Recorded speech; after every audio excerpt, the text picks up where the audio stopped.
Hello বন্ধুরা, তোমরা দেখছো কম্পিউটার বাংলা। আজ আমরা শিখব কিভাবে এমএস অফিস ফাইলের মধ্যে পাসওয়ার্ড সেট করতে হয়।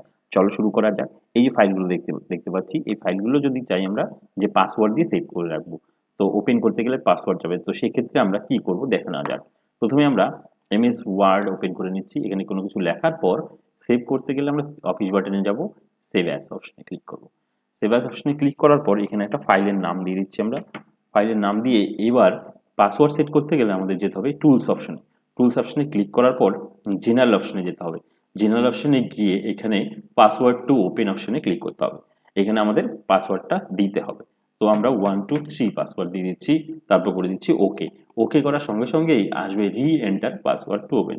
তো আমরা আবার 1 2 3 সেই পাসওয়ার্ডটা, সেম পাসওয়ার্ডটা আবার দিয়ে দিব, ওকে করে দিব। এইবার ফাইলটিকে আমরা করব সেভ। যখনই আমরা সেভে ক্লিক করব, সেভে ক্লিক করার পর যখন আমরা ক্লোজ করে দিব ফাইলটিকে, ক্লোজ করার পর ওপেন করব।